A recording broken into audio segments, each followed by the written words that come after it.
ପିଲାମାନେ ଆଜିର ଏହି ଶିକ୍ଷାଦାନ କାର୍ଯ୍ୟକ୍ରମକୁ ମୁଁ ତୁମମାନଙ୍କୁ ସ୍ୱାଗତ କରୁଛି। ଆଜି ଆମେ କବିବର ରାଧାନାଥ ରାୟଙ୍କ ରଚିତ କବିତା ଚିଲିକାରେ ସାୟନ୍ତନ ଦୃଶ୍ୟ ଆଲୋଚନା କରିବା। ପ୍ରଥମେ ମୁଁ କବି ପରିଚୟ ଆଲୋଚନା କରୁଛି। କବିବର ରାଧାନାଥ ରାୟ ଓଡ଼ିଆ ସାହିତ୍ୟରେ ଆଧୁନିକ ଯୁଗର ପ୍ରବର୍ତ୍ତନ କରିଥିଲେ।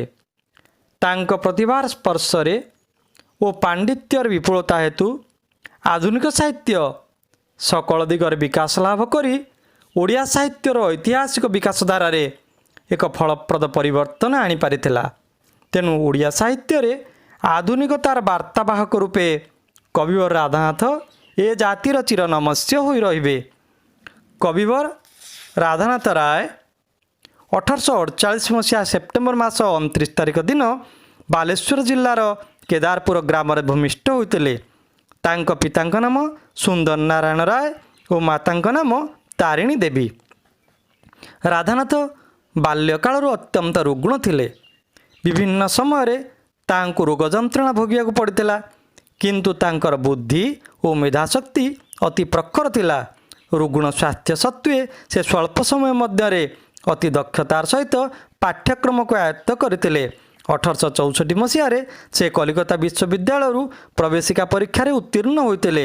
ପ୍ରବେଶିକା ପରୀକ୍ଷାରେ ତାଙ୍କ କୃତିତ୍ୱପୂର୍ଣ୍ଣ ସାଫଲ୍ୟ ସେ ସମୟରେ ବାଲେଶ୍ୱରର ଶିକ୍ଷିତ ଜନସାଧାରଣଙ୍କ ମଧ୍ୟରେ ପ୍ରବଳ ଆଲୋଡ଼ନ ସୃଷ୍ଟି କରିଥିଲା। ସୁନ୍ଦର ନାରାୟଣ ଜଣେ ସ୍ୱଳ୍ପ ବେତନଭୋଗୀ କର୍ମଚାରୀ ହେଲେ ମଧ୍ୟ ରାଧାନାଥଙ୍କୁ ଉଚ୍ଚଶିକ୍ଷା ଲାଭ ପାଇଁ କଲିକତା ପ୍ରେରଣ କଲେ, କିନ୍ତୁ କଲିକତାର ସ୍ୱାସ୍ଥ୍ୟ ଭଙ୍ଗ ହେତୁ ରାଧାନାଥ ସେଠାରୁ ବାଲେଶ୍ୱର ପ୍ରତ୍ୟାବର୍ତ୍ତନ କଲେ। ତେଣୁ ସେ ଉଚ୍ଚଶିକ୍ଷା ଲାଭରୁ ବଞ୍ଚିତ ହୋଇ ବାଲେଶ୍ୱର ଜିଲ୍ଲା ସ୍କୁଲରେ ତୃତୀୟ ଶିକ୍ଷକ ରୂପେ ନିଯୁକ୍ତି ପାଇଲେ। ଏହାପରେ ସେ ପୁରୀ, ବାଲେଶ୍ୱର ଓ ବଙ୍ଗଦେଶର ବାଙ୍କୁଡ଼ା ପ୍ରଭୃତି ବିଭିନ୍ନ ସ୍ଥାନରେ ଶିକ୍ଷକତା କଲେ। ତତ୍ପରେ ବାଲେଶ୍ୱର ଜିଲ୍ଲା ସ୍କୁଲ ସମୂହର ଡେପୁଟି ଇନ୍ସପେକ୍ଟର ରୂପେ ନିଯୁକ୍ତି ଲାଭ କଲେ।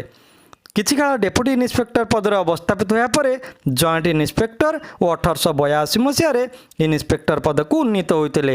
1902 ମସିହାରେ ସେ ଓଡ଼ିଶାର ଶିକ୍ଷା ବିଭାଗର ସର୍ବୋଚ୍ଚ ପରିଦର୍ଶକ ଭାବରେ ନିଯୁକ୍ତି ପାଇଥିଲେ।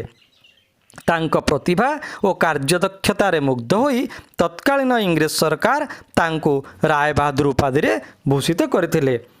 ସେ ମାତ୍ର FA ପର୍ଯ୍ୟନ୍ତ ଅଧ୍ୟୟନ କରିଥିଲେ। ତଥାପି ନିଜର ବ୍ୟକ୍ତିଗତ ଉଦ୍ୟମରେ ସେ ଇଂରେଜୀ, ଗ୍ରୀକ୍, ସଂସ୍କୃତ, ବଙ୍ଗଳା, ହିନ୍ଦୀ ପ୍ରଭୃତି ସହିତ ପ୍ରାଚୀନ ଓଡ଼ିଆ କାବ୍ୟ କବିତା ଉତ୍ତମ ରୂପେ ଅଧ୍ୟୟନ କରି ବିପୁଳ ପାଣ୍ଡିତ୍ୟ ଅର୍ଜନ କରିଥିଲେ।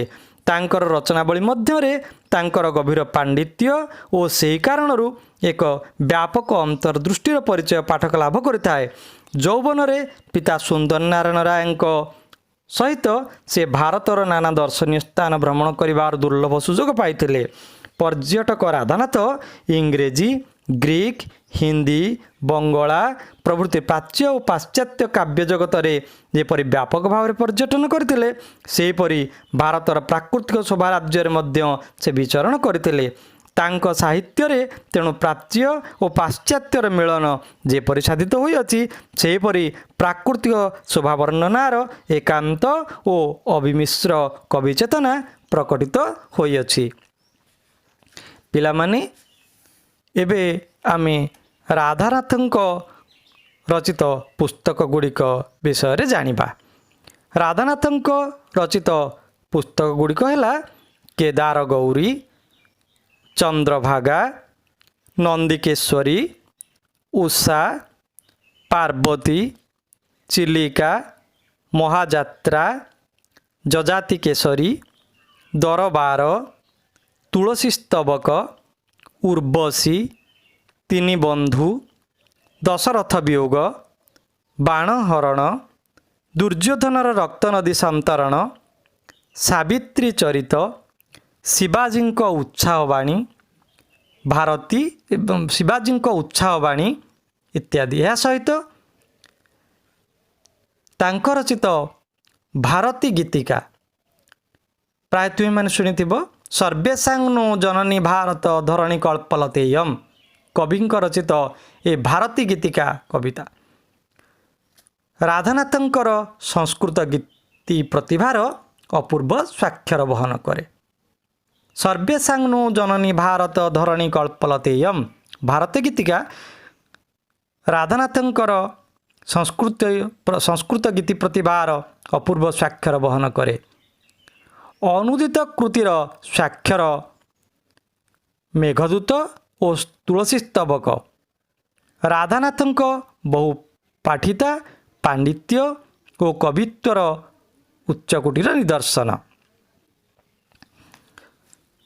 ଚିଲିକାରେ ସାୟନ୍ତନ ଦୃଶ୍ୟ କବିତାଟି କବିଙ୍କ ରଚିତ ଚିଲିକା କାବ୍ୟରୁ ସଂଗୃହୀତ। 1891 ମସିହାରେ ଜନ୍ମ ନେଇଛି ରାଧାନାଥଙ୍କର ମାନସ କନ୍ୟା ଚିଲିକା ଖଣ୍ଡ କାବ୍ୟ। ମନେ ରଖ, କବି ରାଧାନାଥ ରାୟ 1891 ମସିହାରେ ରଚନା କରିଥିଲେ କାବ୍ୟ ଚିଲିକା। ଏହା ଏକ ଖଣ୍ଡ କାବ୍ୟ।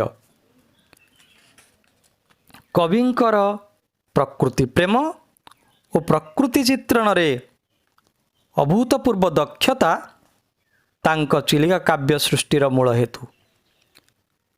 ପ୍ରାଚୀନ ଯୁଗରେ ପ୍ରକୃତି ଚିତ୍ରିତ ହୋଇଥିଲା କେବଳ କାବ୍ୟ କଥାବସ୍ତୁରେ ମିଳନ ବିରହର ପୃଷ୍ଠଭୂମି ରୂପେ, କିନ୍ତୁ ରାଧାନାଥଙ୍କ ଅମର ଲେଖନୀ ଗତାନୁଗତିକ ପ୍ରକୃତି ଚିତ୍ରକୁ ପରିହାର କରି କାବ୍ୟ କ୍ଷେତ୍ରରେ ପ୍ରକୃତିର ସ୍ୱତନ୍ତ୍ର ଲୋଭନୀୟ ଆସନ ପ୍ରତିଷ୍ଠା କରିଥିଲା। ଚିଲିକାର ପ୍ରାକୃତିକ ପରିବେଶ ବର୍ଣ୍ଣନାରେ ଓ ବିଭିନ୍ନ ଦୃଶ୍ୟ ଚିତ୍ରଣରେ ରାଧାନାଥଙ୍କ ବର୍ଣ୍ଣନା ଚାତୁରୀ ଅସାଧାରଣ ନୂତନତା ପ୍ରଦର୍ଶନ କରିଅଛି।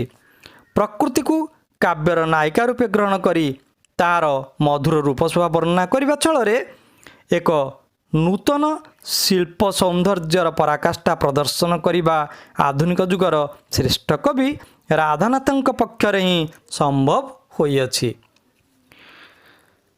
ପିଲାମାନେ, ଆମେ ଯେଉଁ କବିତାଟି ଆଲୋଚନା କରିବା ତାର ନାମ ହେଉଛି ଚିଲିକାରେ ସାୟନ୍ତନ ଦୃଶ୍ୟ। ସାୟନ୍ତନ ଦୃଶ୍ୟ ଅର୍ଥାତ୍ ସନ୍ଧ୍ୟାକାଳୀନ ଦୃଶ୍ୟ। ଚିଲିକାରେ ସନ୍ଧ୍ୟାକାଳୀନ ଦୃଶ୍ୟ। ଏଥିରେ ସନ୍ଧ୍ୟାକାଳୀନ ଚିଲିକାର ମନୋରମ ଦୃଶ୍ୟ ବର୍ଣ୍ଣନା କରାଯାଇଛି।